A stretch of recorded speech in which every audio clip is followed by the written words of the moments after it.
friends. Welcome to episode 200 of School Librarians United. I'm your host, Amy Herman. This podcast is dedicated to the issues and challenges school librarians face every day. As a school librarian in my 16th year, I knew I wanted a podcast which addressed the nuts and bolts of running a successful library program. I don't claim to have the answers, but I hope that this is a platform to share resources and exchange ideas. Now is a perfect time to mention that all the ideas and opinions expressed in this podcast by myself, my interview guests, and listeners who reach out to the podcast are our own and do not reflect those of our school districts. When incorporating research, I always make sure to cite my sources. So whether you are a novice or a veteran school librarian, this podcast has something for you. Before we get started, I wanted to express how grateful I am to be sharing episode 200 with you today. I am grateful to my family who smile and roll their eyes when I start talking about the podcast. They still understand just how important it is to me. I am grateful to my early listening community, those who tuned in during season 1. You were loyal and patient as I learned and the space evolved. Season 1 could be a little lonely, and those early emails and messages of encouragement meant the world to me. I am indebted to every guest who, starting with episode 39, posted on August 31st, 2019, has given of their time, their resources, and their many talents. I am also grateful to those of you who, as a result of the podcast, extended invitations to speak at your state organization events. Thank you to the districts which recognize the value of podcasts as an option for their members to earn professional development credits. Thank you to the instructors and the professors who included episodes in your course syllabi and used episodes to launch meaningful discussions. I am grateful to the library students who cited episodes in their projects, and I'm grateful to everyone who's ever taken the time to reach out with feedback, requested episode topics, and recommended guests for upcoming episodes. Not a day goes by that I am not reminded of the wonderful community of listeners and my PLN, which exists because of this podcast. In a few short weeks, we in the United States will be celebrating Thanksgiving, and I wanted you to know today of just how grateful I am to have this amazing listening community and this podcast in my life. I repeat the promise I have made before, and that is, as long as there are amazing school librarians ready to share their experiences and resources with us, this podcast will never run out of episodes to record. Friends, this week's shout-outs will be pushed to next week, as this episode came together rather early so I could travel and spend some time with our daughter. I welcome you and all listeners to reach out with your feedback and episode suggestions. You can reach me either on Facebook. On Twitter, my handle is @LMS_United, or the email address schoollibrariansunited@gmail.com. If you include your mailing address, I'll be sure to send you a podcast sticker. And now a word from our official sponsor, Capstone. Capstone is an innovative publisher and education technology provider of children's content for school libraries, classrooms, and at-home learning. Home of the award-winning PebbleGo research database, Capstone has a passion for creating inspired learning and intellectual curiosity in children, and I'm so excited to be working with them. Angie Kalthoff, welcome back to the podcast. Friends, I'm so grateful that Angie's here today because PebbleGo Create is one of those platforms that I have no awareness or familiarity using because it came around once I'd moved to the high school. Angie, please let us know what all that PebbleGo Create offers to both our students and our teachers and our librarians who want to use it. Well, Amy, so let's think back. If you listen to the past few episodes, you'll know that I am a teacher in the wild. And so as a former teacher, I was always looking for apps for students to consume information and then create something to show me what they know. And oftentimes I had to go to multiple apps to do that. Now, with the addition of PebbleGo Create at our Capstone family, students are able to easily get into PebbleGo, do their research on an article, and then there's one button that says Create that when they click on it, it brings them into the PebbleGo Create world where they're able to create and show you what they know, either from a blank template or from a graphic organizer that we have already provided for you. Well, and as somebody who has regularly had to, it's sort of a clumsy transfer of information from one digital interface to another digital interface, regardless of how, the age of your students, and how adept they are at maneuvering around different interfaces, having to lift research from one place and embed it in another place that's completely different. Oftentimes you're going to lose kids with the tabs. So it seems like this would sort of streamline that process. It gives them easy access to go between what they're creating and what they're researching. And depending on the age of your student, the tools that we have built into it are, for example, stickers or drawing or recording yourself or taking a picture. So you have multiple modalities when you're a student trying to show what you've learned in PebbleGo or PebbleGo Next. So back up, I want to hear more about how the kids can record themselves, because it seems to me like this would be a fantastic opportunity, especially with our youngest users, when the keyboard is still quite a bit of a challenge, and so is spelling. Yes, so they can record themselves and they can make a video. So for example, if you're learning about a frog on the PebbleGo article, you can make a video of yourself jumping like a frog to show that you learned how frogs move. Well, and I know that a lot of teachers and librarians might have used something like Flip to get this kind of recording that they could then share. But in this case, they could just stay right where they are and never leave PebbleGo Create. This is true. We also love Flip. We're a partner with them in their Flip Discovery Library. So if you use Flip, you can find topics from us there. But the hope with this was to keep our students and our users all in one place without having to go to multiple different apps with multiple different usernames and passwords, just keeping them in that safe environment. I love it. And friends, I'm going to make sure that we have Angie's contact information in the show notes, because I know that feedback from school librarians is really valued. Yes, please reach out to me. All things PebbleGo, PebbleGo Next, Capstone Interactive eBooks. If you use any of our other products, you can reach out to me and I will guide you to the correct person at Capstone to give that feedback to. Thank you so much for joining the podcast today. Thanks for having me again. I'm so grateful to Capstone for their continued commitment to support the podcast in Season 5.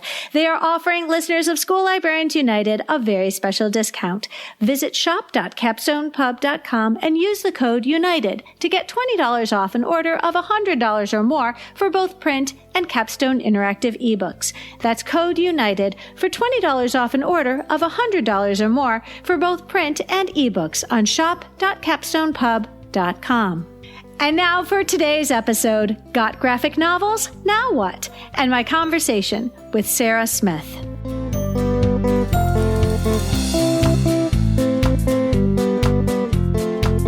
Sara Smith, welcome back to the podcast. Yay! So happy to be here again. Thank you so much for helping me celebrate our 200th episode. Friends, 2 years ago, in November of 2020, Sara joined me for episode 100, Your Graphic Library. And if you haven't listened to this episode, we covered so many amazing, essential topics on the conversation of graphic novels. Please know that we're going to be building on that previous conversation. I'm hoping that listeners have listened to it this week, because it really is a nice lead-in, Sara, into everything we're going to be talking about today. Definitely. I'm very happy to be your 100s gal. Well, this does mean that, episode 300. Yes. If you're not busy.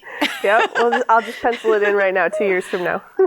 I'd appreciate it. Thank you so much. Friends, it's been 2 years since we last recorded an episode. Would you, Sara, let us know where in the country you work? Tell us about your current library, what grades you support, the programs you have, perhaps something about your clubs. We'd love to know a little bit about you before we get started. Yeah, so I am in the Central Valley in California, so nowhere near a beach. It's about a 3-hour drive for me. And it's actually a pretty conservative area. It's a lot of farming, agriculture, a lot of animal husbandry and such in this area. And I am at a high school with almost 3,000 students. So it's pretty big. I think the last time I was on, it was maybe like 2,700. So we're pretty much skirting the 3,000 line now. And I teach 6 periods of library science, and then as I'm using Casey Boyd's term now, I am the cool auntie. So we get to go into the classes and work with people, and then we give them back. So I actually just finished up a 3-week unit with my English teacher friend, doing a rhetorical speech where they had to do a little bit of research on a topic that was related to student life. So they had they could do like homework or dress code or, all these things that are hot topics for them. And we did some research, built that into that. My clubs and such have kind of changed. I can't really do a book club at this moment because my lunch period is ridiculous. We have over 200 students trying to get in every day. And the fire marshal came, we had like a conversation. So now I'm kind of the door monitor at lunchtime. And plus I do checkouts and stuff because checkout's right next to the door. So if we lock the doors actually, and as students leave, then I can let other students in. And it's really kind of a crappy situation, but otherwise we would have no space to walk. We have no chairs available. They all want to be in there, and mostly it's just hanging out, which is fine. But yeah, a lot of kids. When you have 3,000 students, understandably, like 200 want to be in the room. So yeah, I haven't been able to do a book club or anything at lunchtime. We have a partnership right now going with the public library. So she comes once a week and does like a little makerspace crafty thing. So that helps. That helps tremendously. And then I just started an after school thing. I have been avoiding being a coach my entire teaching career. I did not want to do anything athletics. And now I'm coaching esports. So I just started up my team. I have 35 players that are already signed up. So this is going to be an interesting venture for me. Wow, that's wonderful. Well, and I think so much of what you've described fits into the category of good problems to have when so many people want to be in this space. I mean, that's a testament to you as the consummate host, because you are the one who has you've made this space a place where everybody wants to be. And that's a good problem. Yes, the fire marshal is going to ultimately have something to say about the sheer numbers. And in that case, that sort of absolves you of being like a bouncer or being the bad person in this conversation, because you know what? You just go, you know what? When the fire marshal comes through and says capacity, you should have just like a capacity sign on your... We do, yeah. Yeah. Oh my gosh. We had to print a special one out for... because the ones that we have on the wall they're for 2 different areas. So you have to math it together, and it's about 210 or so. So the vice principal was like, 200 sounds like a good number. We made new signs that look exactly like the regular max occupancy signs. So when the things, locked and everything, they're like, you can't be at 200 already. So the kids know already that I'm like counting bodies and like watching people go in and out. When I inherited the library I have right now, they had those little counters that you have and that you would use like at a sporting event when you're counting the people coming in. And I was like scratching my head like, oh, I know what this is for. They're counting kids as they come in. Oh, Yep. I get it. And again, a good problem to have, but safety comes first. Yes. Good problem, but still a problem. Yes.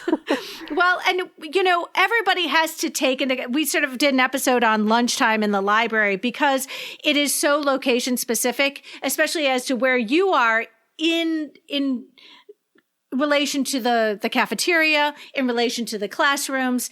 And oh, by the way, how does your administration feel about this? Because they're the ultimate, that's the final word, is your administrators. So, that's where it all comes down to what is and isn't possible. Sara, I hope you're going to AASL in Tampa in 2023.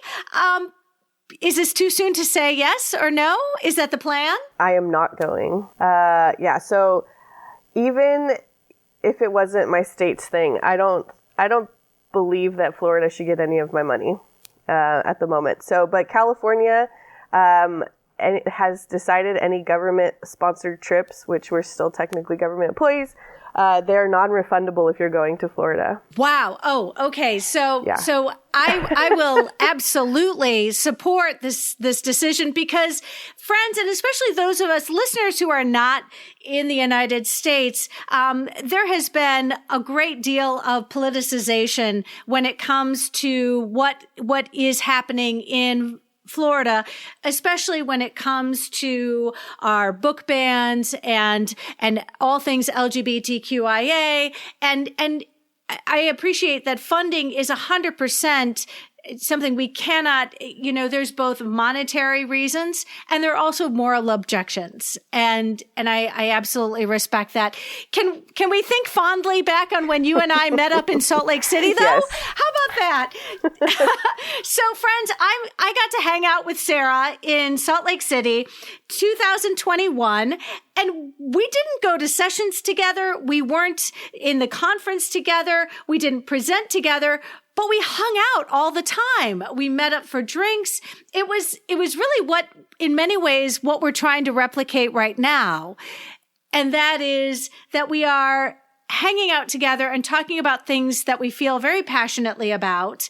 And in this case, we got to press record. But I got to tell you, Sara, that was an amazing conference, and you had a great deal to do with that. Yeah, you were basically my unofficial conference buddy, because I was there by myself. I think there were maybe 3 people from California that I knew, and everyone else was like a Twitter friend. So we connected and basically were inseparable, going to all like restaurants and everything together. Well, and it really does speak to this ability to build a virtual PLN that can easily translate at any given time into a face-to-face opportunity. And I know I've met guests in opportunities like Courtney Pentland when we were driving through Nebraska. We just got together for drinks. And, again, we feel like friends coming together because when you collaborate on an episode together, we connect frequently online. Relationships online are just as important as the ones that we have, our professional relationships that we have. And so I'm so grateful for all the opportunities we have to work together.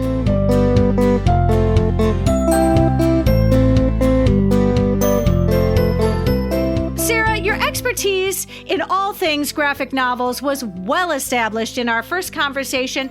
I'd love for you to just give us some idea. How many graphic novels do you have now, and how many reviews on your blog? Yeah, so I did all my numbers this morning. So physically, I have 2,300 manga. I love this one. 999 comic books. 240 graphic fiction books and 106 graphic nonfiction. That's in my graphic novel area. And there's maybe about 20 or 30 that are kind of spread around to the library for various other reasons. So physically I'm at like 3,500. And then I've purchased 3,200 on Sora. And then I also have Comics Plus, which I can't even find a number of how many books are on Comics Plus. But it's a couple thousand for sure. And then as far as reviews, I have 730 on my website. And then I've done about 30 for No Flying, No Tights, about 20 for Booklist. So I'm almost 800. Wow. And friends, the important thing here is that Sara Smith is one of the go-to people when I have questions about graphic novels. And her expertise is well established. Make sure that you not only, sort of bookmark her blog, which is The Graphic Library, correct? Yes, and graphiclibrary.org. And that is linked in the show notes. But friends, also subscribe to her newsletter so you'll know when those reviews come out. And again, we talked about this in episode 100. It's a fantastic way to look at these different materials through a librarian's eyes, because when you're evaluating and when you're looking at these graphic novels, you're doing so because as a librarian, specifically a school librarian, you're doing this on behalf of those of us who don't have a physical copy in front of us. And I really appreciate that. Yep. Definitely. I try to notate in my reviews on the site, like Booklist and the couple that I've done for School Library Journal. You don't have enough space really to put a lot of the stuff. So definitely put it on my blog if there's anything that has maybe objectionable material, or I do have some readers that are in the Middle East, and so anything that has like alcohol or smoking, they can't have those in their school library. So I definitely, I note if there's like a character drinking alcohol or something like that, so that people know going into it, like what they're buying. Exactly. And, I put so much trust in anything that's made by another school librarian. I know. Yep. You've done your homework.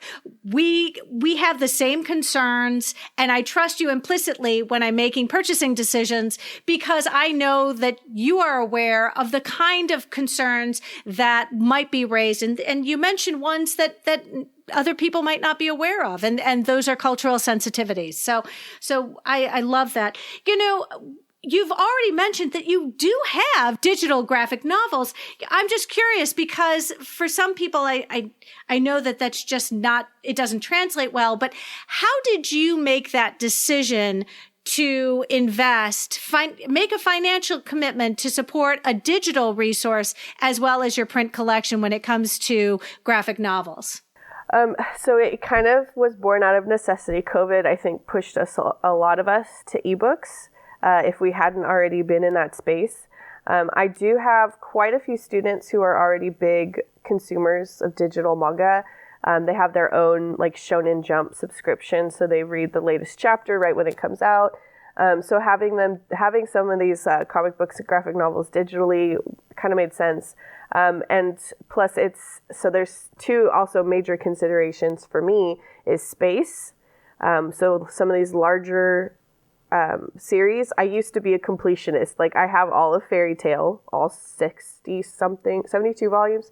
I have all of Naruto, all of Bleach, all of One Piece. Like we're up to volume 100 in One Piece. So I definitely had those. And at this point, most of those have stopped publishing, but One Piece is still going. And I'm like, at this point, I already have it all. I might as well just keep buying like the one or two that come out a year. So now I have 100 books. So I definitely don't recommend that though, unless you have like oodles of shelf space. So the digital books have become like, I'll buy the first 20 in print. And then after that, then start buying them digitally. So if the 2 or 3 readers that make it that far want to keep going with the series, then they have to switch to digital. And it's just because there's not enough shelf space in the world.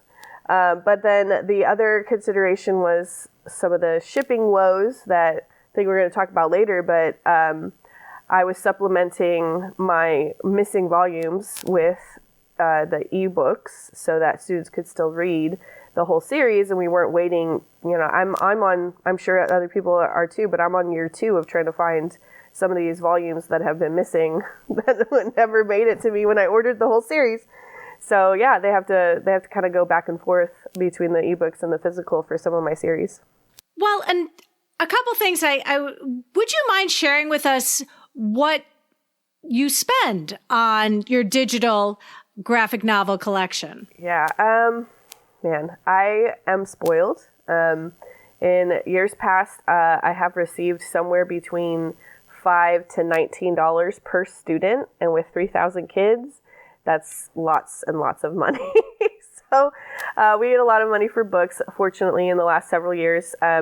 When COVID hit, because of the extra funding that was given to schools for resources, I think I got maybe like $40,000 to spend on ebooks, so that because we had hardly any, and then students weren't able to check out the books, so my school invested and used some of that one-time money for these ebooks.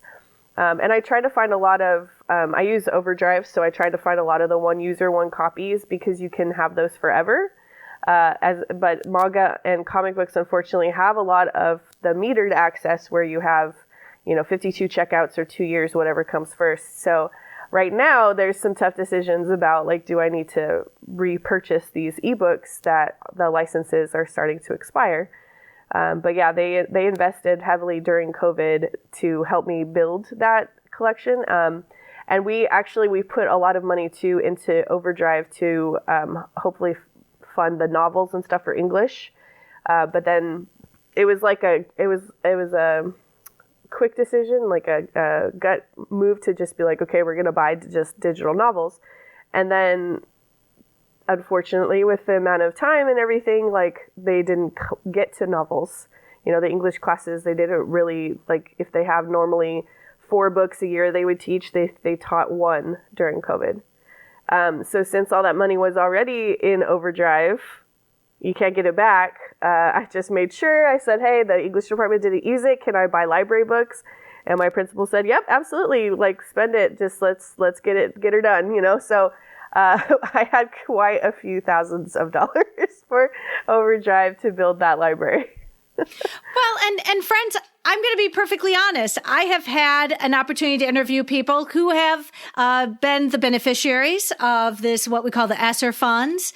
And I have had, I also am very aware that there are districts which did not distribute ESSER funds to the libraries. And for those of you outside of the United States, there was federal funding that was distributed to the different schools, districts around the country to support our learners while we were virtual. And a lot of this was allowed to continue just because we're trying to do a certain amount of catch up and what kind of credit recovery we're going to do when it comes to students who have sort of fallen between the cracks. And some of that money made its way to libraries, and those were very, very fortunate. So, Sara, I'm so happy for you.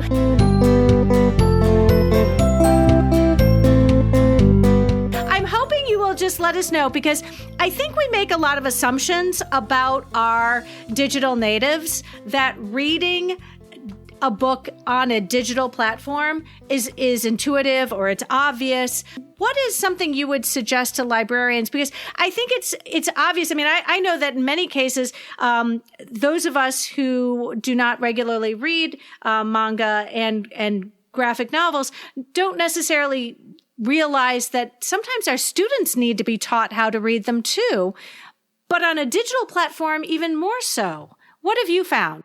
Yeah, I mean, first off, I found that students, by and large, prefer print to digital. So all these assumptions that adults have, that these kids just want to do everything on a screen, not true. There's plenty of instances, even in class, where they're like, can't we just do this on paper? So they definitely prefer that. So I have had to market more so my ebooks than anything else. And there's signs everywhere. I try and get into the 9th grade classes to do like a library tour, but then I show them the different ebook platforms since I have Comics Plus as well.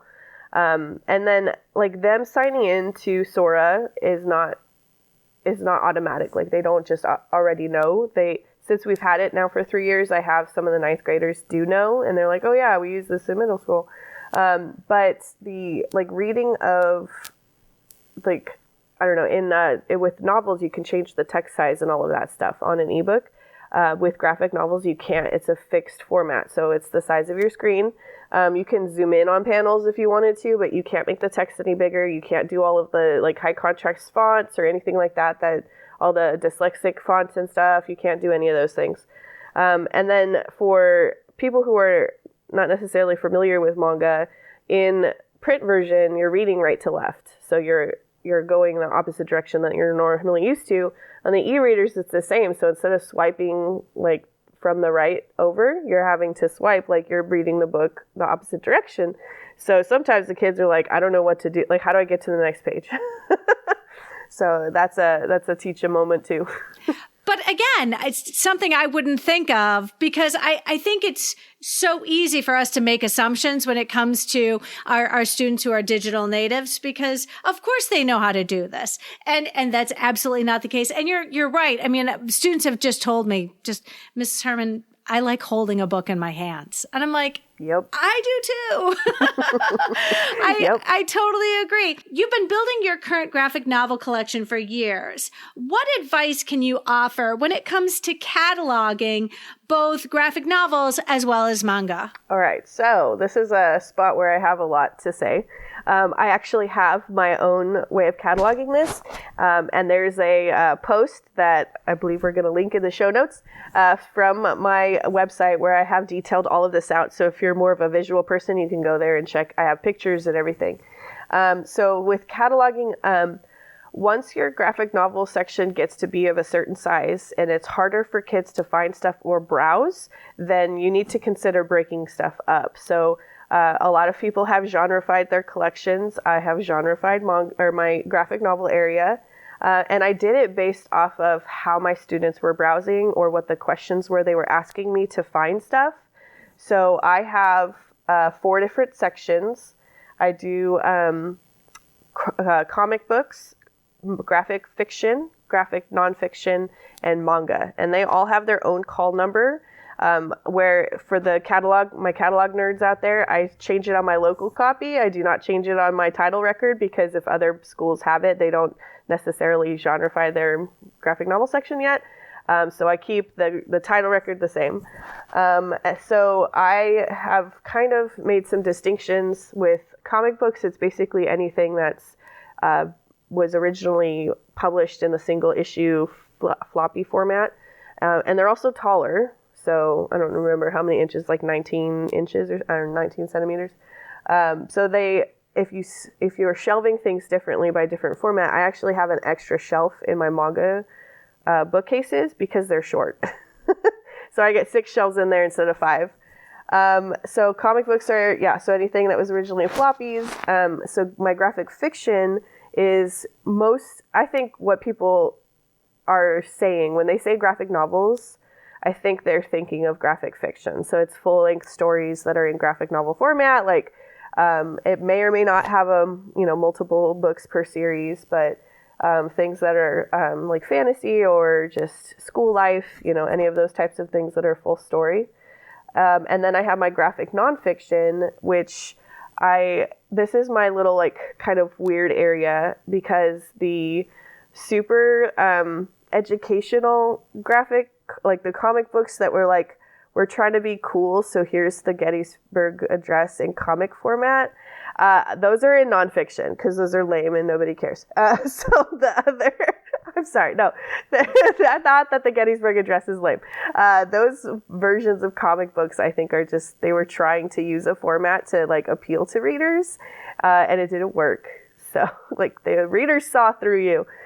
So my graphic nonfiction is the stuff that is like original nonfiction narratives, or even like I put my biographies and my memoirs in that area.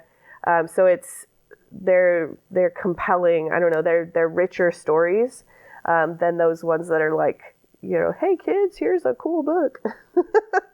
But I did that because of how kids were browsing. They weren't picking up those like Gettysburg Address type books. They were looking at, here's a full length book about Stephen Hawking.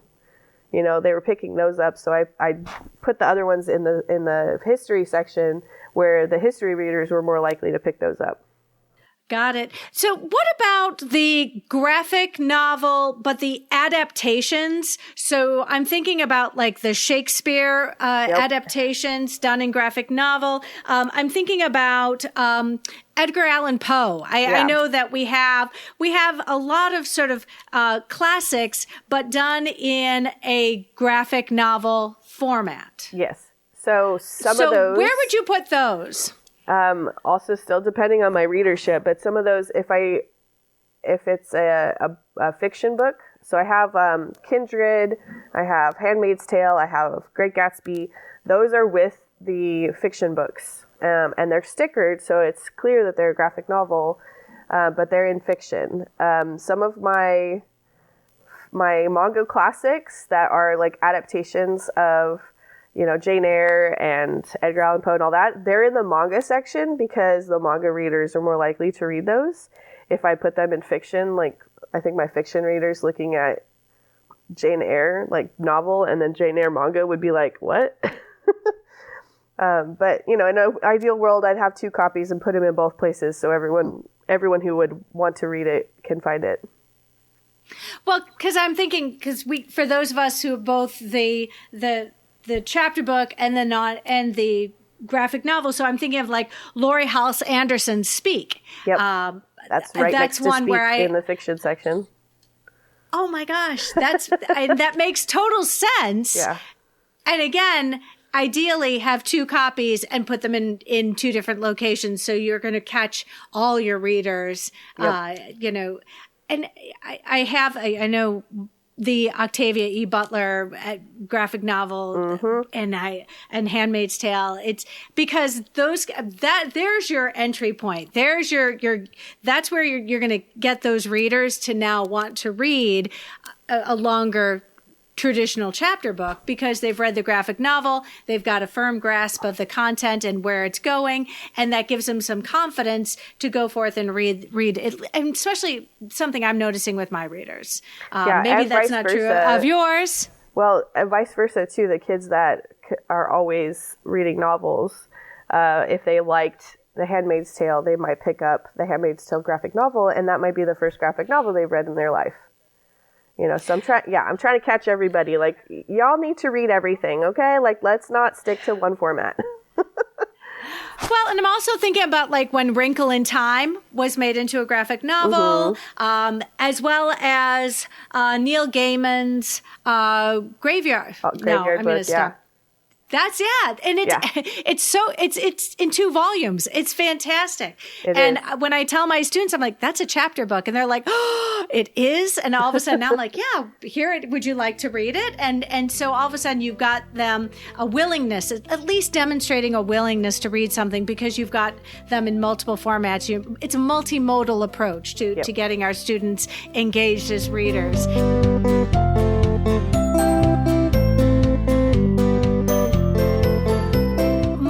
Novels are all 741.5 unless they're in a sort of standalone section. They're going to be sandwiched between architecture and music, and this is far from ideal. Yeah. So tell us, give us an idea of, what do you do? I assume you're not using the 741.5?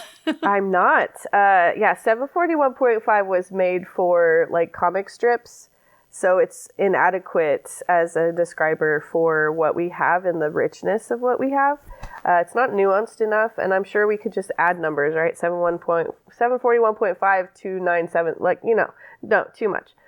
So I have all of my call numbers are reflective of the section there. And so comic books are CB, graphic fiction is GF, graphic nonfiction is GNF, and then manga is MAN. And that makes so much more sense.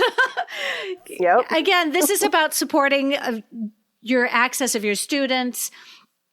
Can you tell me what kinds of displays have you done with your graphic novels, if any? I mean, given how incredibly popular this format is, it hardly seems necessary to broadcast it. But have you ever taken that opportunity to showcase certain aspects of your graphic novel collection?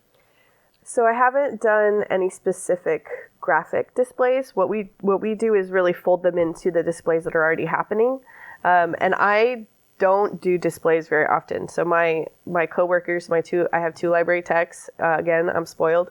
And then I have my 6 periods of library science. So we do 7 displays a month, and they do them all. I'm just there to vet ideas and help them. So the students come up with their own topics. They find the books themselves, and then every once in a while I'll grab a graphic book that's like, hey, you're doing werewolves. Here's Squad by I forgot the author's name, Tokuda something. Anyway, but yeah, Squad is about ladies in high school who are werewolves. So here you go. This is in your werewolf section now. There are a couple periods of students who want to just do all manga, and I'm like, no, you can't do all manga display. It's too popular. But I will let them select stuff that's maybe not moving at all, or not as visible as the One Piece and the Naruto. Those will never be on a display because they don't need help. So I have the Otherworldly Izakaya Nobu, which is a restaurant that has a doorway to other worlds. So all these wonderful various patrons from various places come to this restaurant, and it doesn't get checked out a ton because that's kind of a pretty niche audience, and it's on the bottom shelf, so kids don't see it. So somebody for this coming for November, they wanted to do food. So I'm like, okay, here's a couple of manga that have something to do with food that is not really checked out. So we're going to put that next to, some other books that have something to do with foods. So yeah, I don't do a lot that's just like, here's a ton of manga. Well, and friends, a couple things I want to point out that are fantastic. First of all, Sara delegates things she doesn't like to do. No, I like to do them. I don't have time. So friends, I'm going to insert myself in here because I hate doing bulletin boards. I will pay money to somebody who will come to my space and do bulletin boards. So when I have somebody I work with who happens to love bulletin boards, we're going to support that creative, exercise. But I love that you are also, you're working with students. Would you give us a little background? You have library science students? So I have, I think, I can't remember how many years ago, it was pre-COVID. Either it was California, I think it might have just been California, where they basically said these filler classes are no good. So TA, student assistant, where kids are just sitting there, they didn't like that. So we had library aides at that time, and I didn't want to lose them. So I actually worked with Katie McNamara in Bakersfield, who had this before I did, where she has library science students. And I stole her syllabus and created a new class where they have standards aligned in the syllabus. We have projects, we have assignments. So it made it not a filler class anymore, but it's still pretty laid back. I don't want to stress them. A lot of my kids are AP kids, so they have a ton of projects and other things they're studying for. So most of everything I try and do is in class. But they do have to read one book every 6 weeks and do some advertisement thing that goes on our website. They do the displays every month, so they pick a topic amongst their period, and then they put together the poster, the information, the books, and then they also have to have something interactive so that students just don't walk by the display. There's a QR code to something, or here's a bookmark that's part of our theme, or you can, there's... For Halloween, one of my periods did Hallozines. So you could make little zines. So they put instructions on how to make a zine on their display. And then their books were, just something related to Halloween-ish, scary books. That class has actually been knocking it out of the park. The previous month, they had a Bookify list. So it was a Spotify playlist with a book that went with that song. And they asked... their friends and teachers, what was your favorite book and what song goes with that? And then they made a playlist. So you could scan the thing at their display that would give you their playlist. I love empowering students with the opportunity to make the space that we all share shine. It is a great use of their energy. And it's such a meaningful way for them to take ownership of the space that you all work together. And I can't imagine a better way to channel student energy than to showcase all that you have to share with the school. And they have to advertise their display. So if they have their own Instagrams, they've been posting on it, or I posted on the library one, but they create the post, so I just copy and paste it. And they have a friendly competition. Whoever has the most books checked out of their display gets extra credit.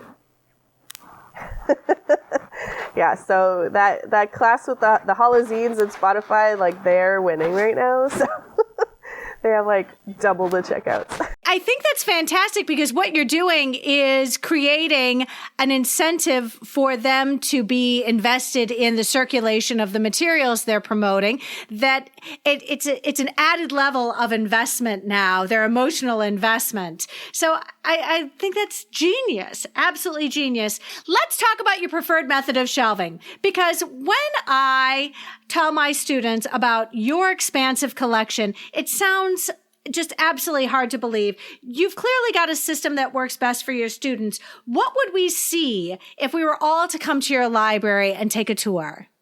So I, kind of going back to cataloging a little bit, I shelve my things pretty interestingly.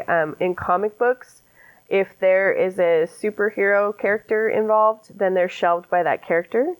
Oh, so my Batman books are all together because it drives me nuts in the middle of a creative run. It happens, but the teams will change, the authors change, whatever.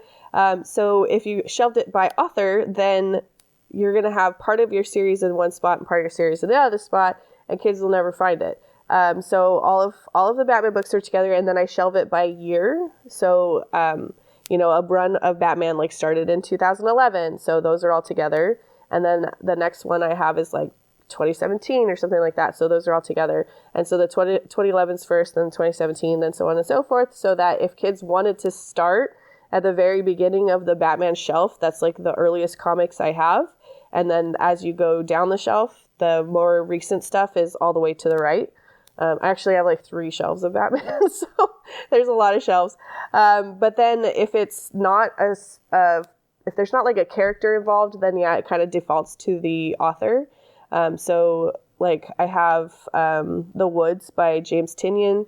So that's in Tynion because it's about a group of kids. It's not about a superhero. In my graphic fiction, graphic nonfiction, those are all still by the author. But then my manga, I organized by title. So all the time, and this was, again, based on how the students were asking for it. They didn't come in asking for books by a certain person. They were always like, hey, where's my hero at?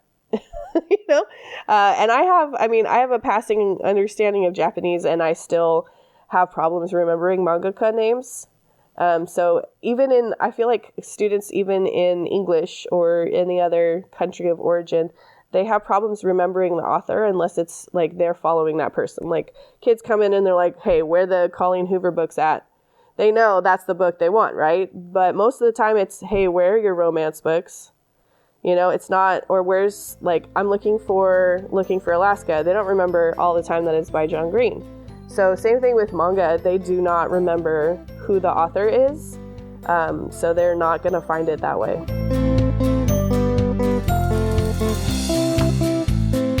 Well, and again, this all goes back to student access and prioritizing that. I have so many questions, and you're so incredibly helpful here, because I'll tell you what, for those of us who are in the earliest stages of wanting to aspire to what you've achieved, this is knowing what we know going into this is really helpful.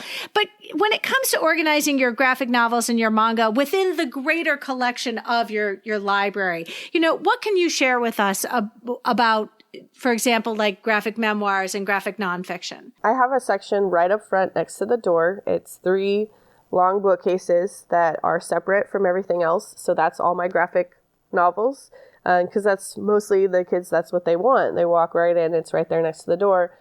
So all of that is pulled out and separate from all the other Dewey and everything else. It's like, I have kind of like 3 areas, because there's like a downstairs. It's 4 stairs, so it's, plural stairs. It's like a sunken pit area, and that's where all the nonfiction is.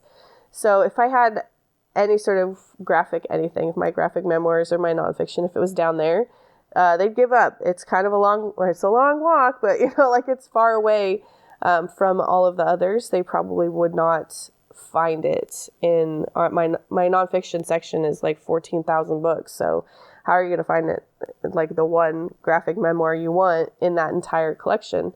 It'd be pretty difficult. So those are all pulled aside or pulled out physically, but then also Dewey related. Like I don't put any of their Dewey numbers anywhere on the books. I know that for me right now, we're doing our memoir unit with our 11th graders. And I was very, very grateful when all the teachers were like, of course, graphic memoirs are allowed. And it was interesting because even the students were objecting. They're like, you can't read that. That's a comic book. You can't read that. That's got pictures. And the cheating. And the teacher's like, no.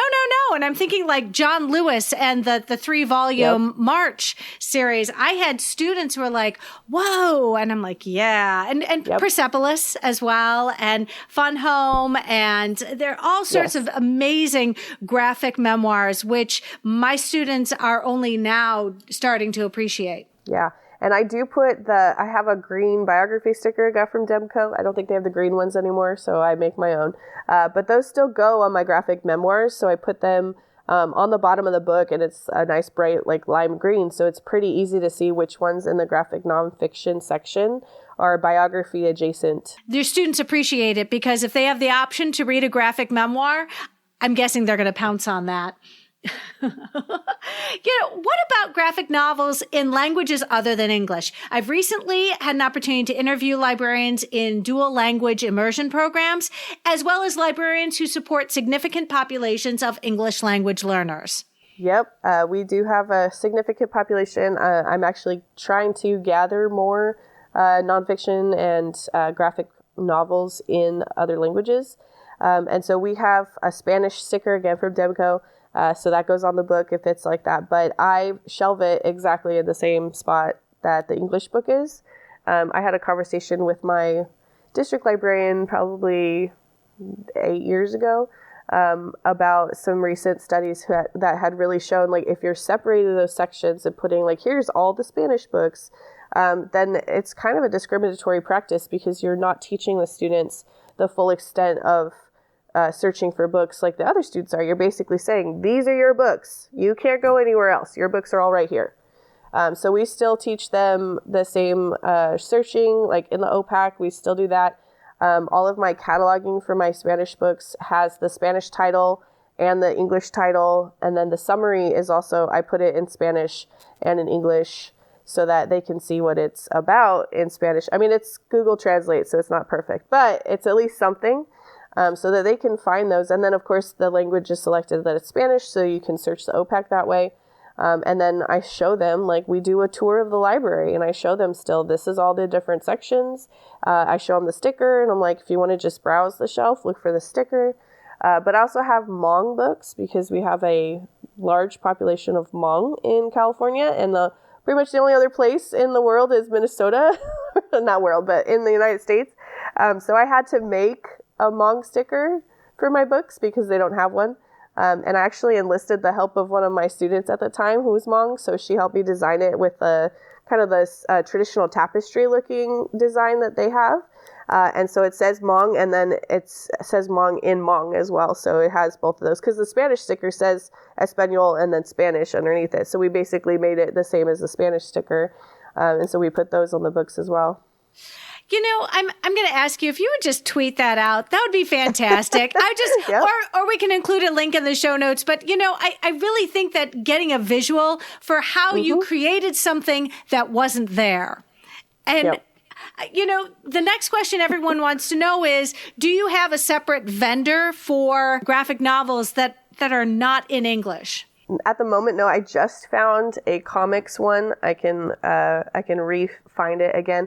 But they are in Spain. So I haven't ordered from them yet because so far to date, I have only had one vendor from outside the United States that we've been able to order from.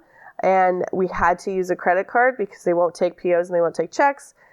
So I haven't figured out yet how to order from them, but they do have comics in Spanish. And so that would be awesome.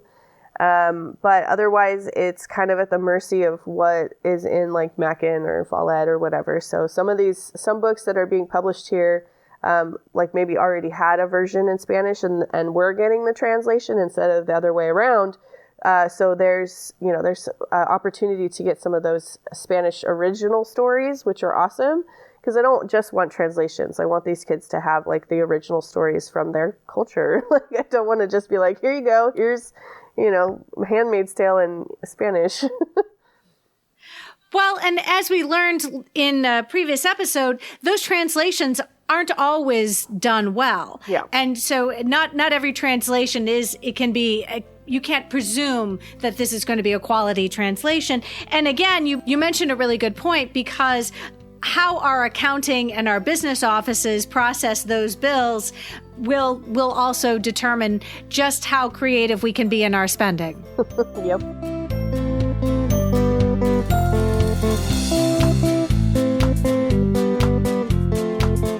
Librarians have all experienced the frustrations of placing book orders only to have a fraction of the order arrive and the remainder being back ordered. Can you share any successful strategies for getting graphic novels and manga delivered? And I know that I've seen on some social media posts about incomplete sets arriving when it comes to series. You've mentioned the opportunity to get digital versions to sort of complete your sets. But do you have any other suggestions to those frustrated librarians who are listening right now? Persistence. That's about it. So, there's been a worldwide paper shortage and COVID shutting down things. So almost all of the printers of manga are in China. So when China has an outbreak of COVID, they shut down like the whole province. That means nobody's going to work, nobody's shipping anything. So we're having a lot of issues, at least with manga.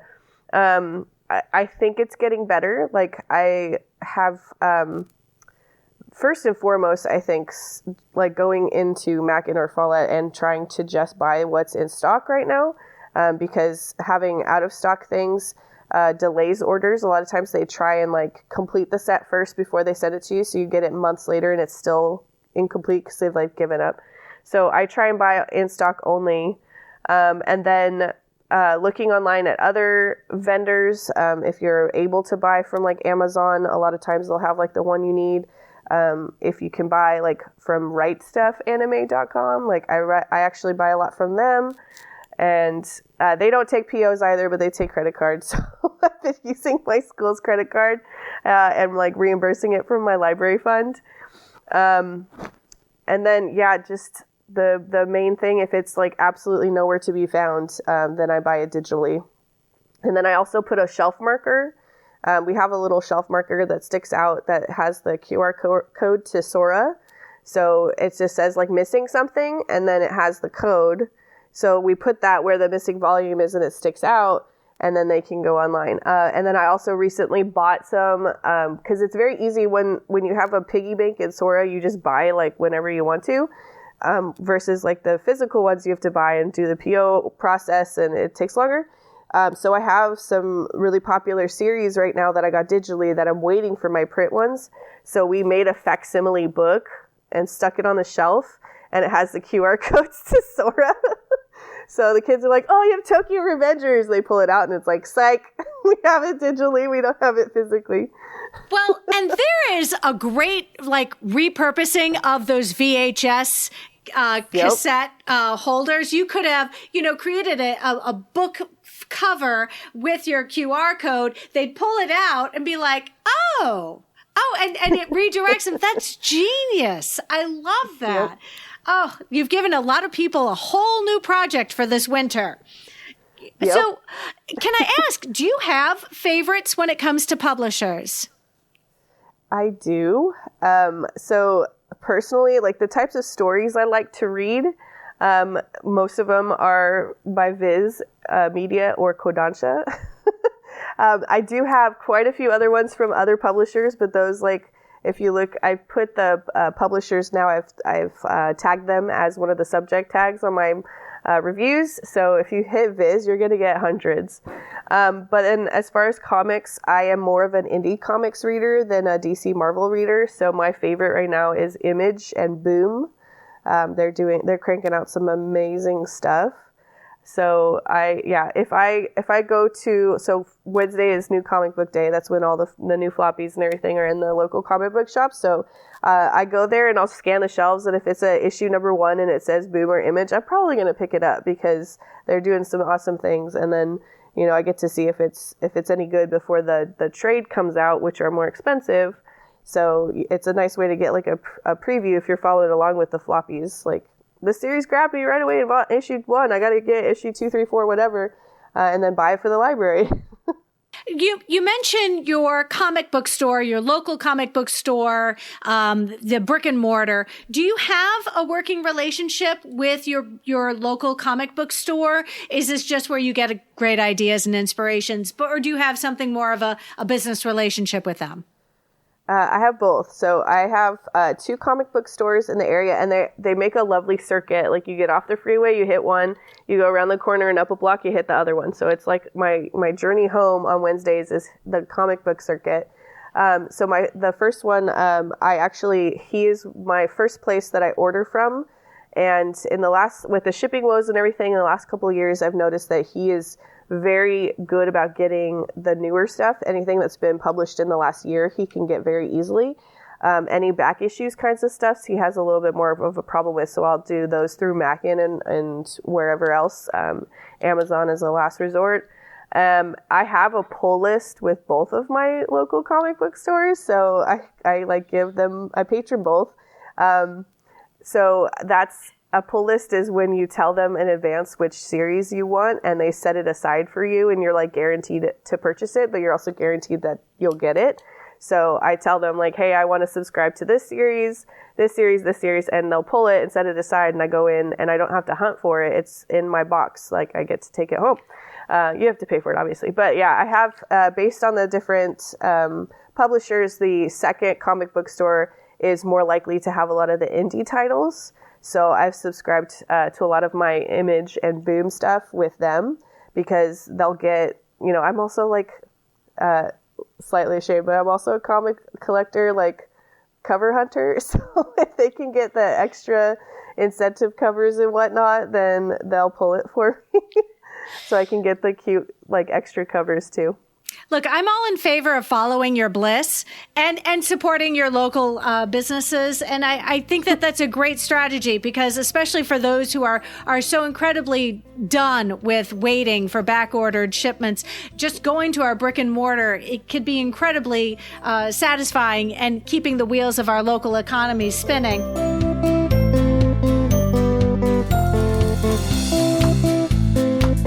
In this era of book banning and parent and community organizations scrutinizing our collections, have you had any issue with your graphic novels and your manga? I actually haven't. I'm very fortunate because it's pretty. I am not shy about, like, I post about it all the time. One of my most interacted posts on Instagram was my video of us getting all our new shelving for the graphic novel area.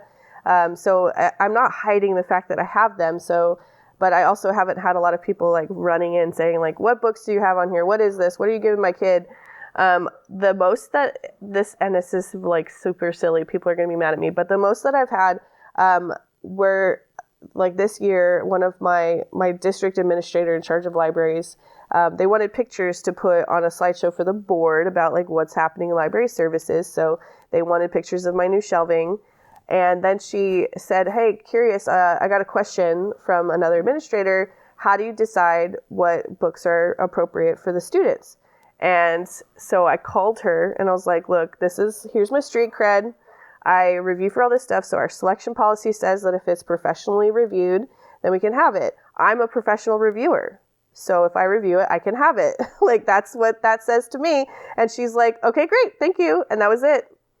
Like, it all passed muster. And she was like, I knew that you did something. I just, I wanted to make sure that I had the answer right. So thank you.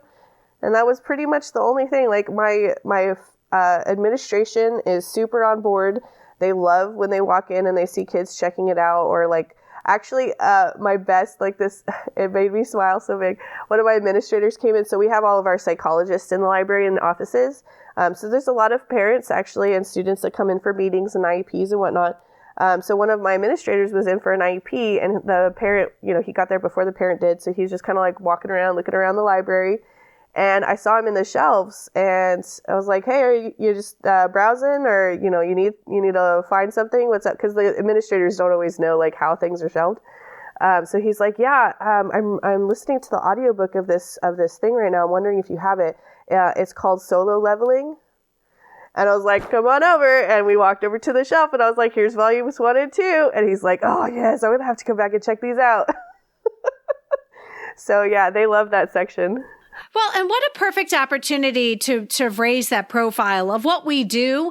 It really happens easiest when they are in our space, when administrators come into the space and see how it is being used by students. Building that love of reading and that culture of reading has to also be a priority of our administrators. And that really does happen when they become more and more familiar with all the things that we do on our level to make sure that happens. You and I haven't discussed weeding our graphic novels and our manga.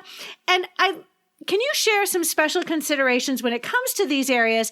And in my experience, which is very limited, these books are mostly offered in paperback, which means that weeding is going to happen more because just of wear and tear. So I'm super lucky. People are going to hate me, but my students are very nice to my books.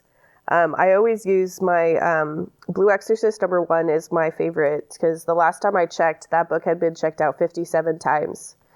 And I haven't had to tape it. I have just a regular, the Capco covers, the harder plastic ones that hold up a little bit better. But they're not like folding them back hardcore or like, flapping the cover over.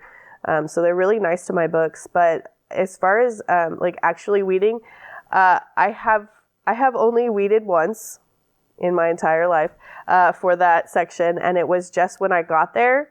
Because I weeded out, there was a lot of stuff, like I said, those educational ones that are like trying to be cool and hip. But then there were a bunch of ones that were like more elementary comics. So those got weeded.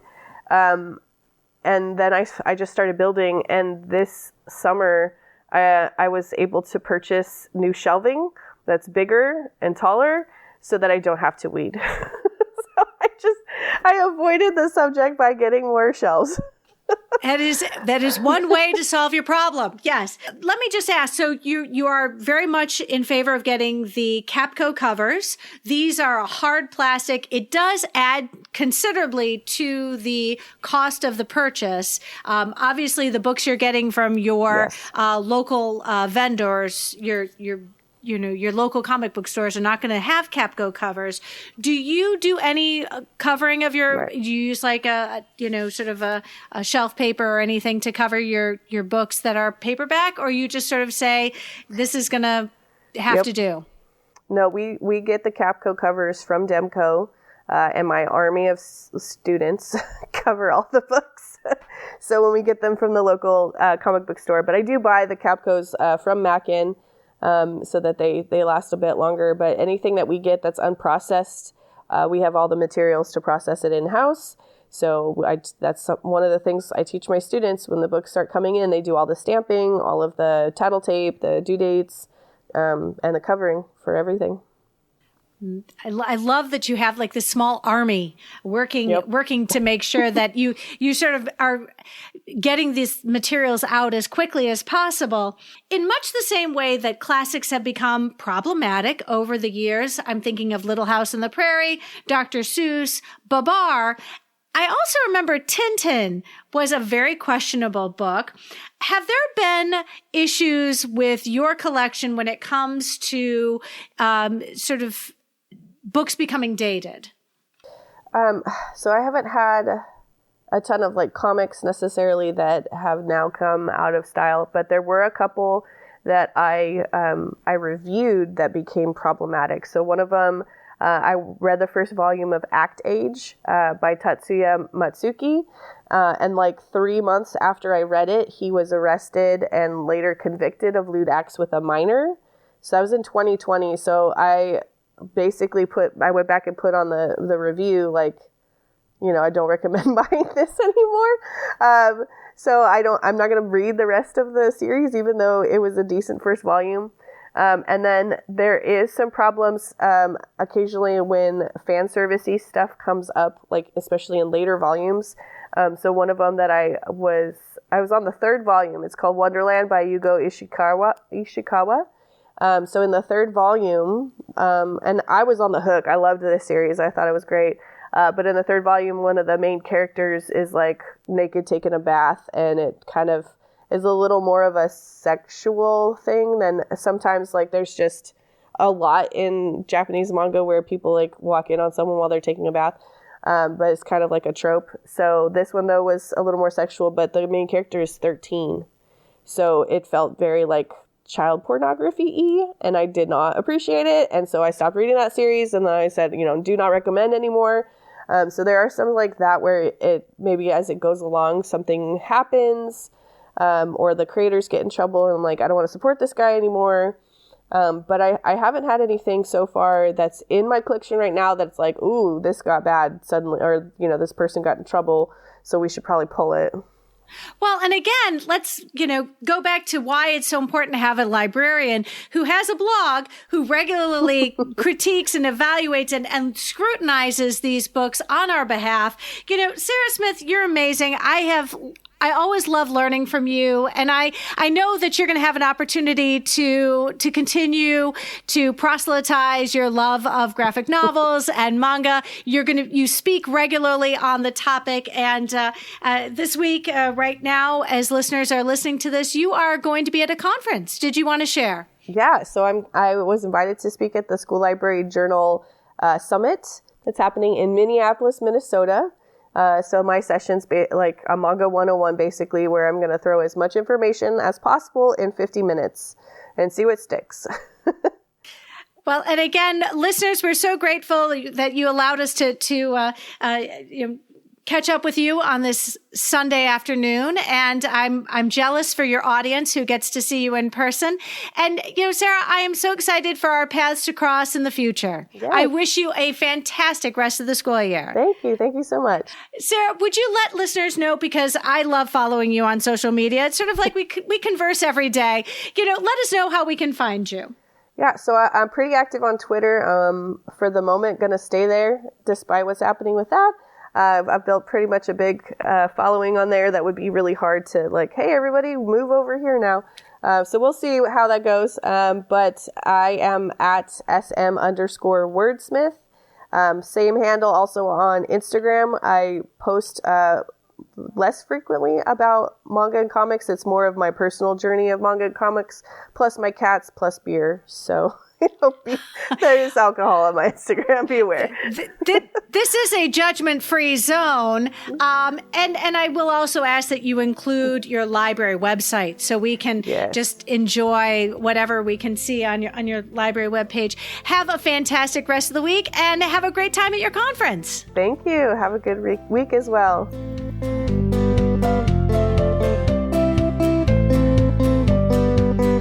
As always, friends, you won't want to miss today's show notes. Be sure to visit, because you will find there not only Sara Smith's episode 100 Graphic Library, recorded November 2020, but also episode 121 Anime Club with Julie Stivers, recorded in May of 2021, and episode 141 Manga Librarian, recorded in August of 2021 with Ashley Hawkins.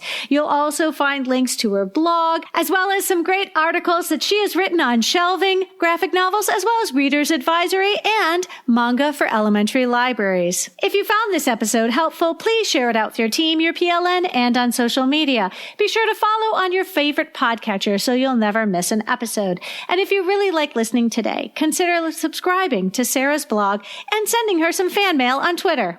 One last friendly reminder, I encourage you friends to take advantage of Capstone's generous $20 discount off an order of $100 or more using the code UNITED.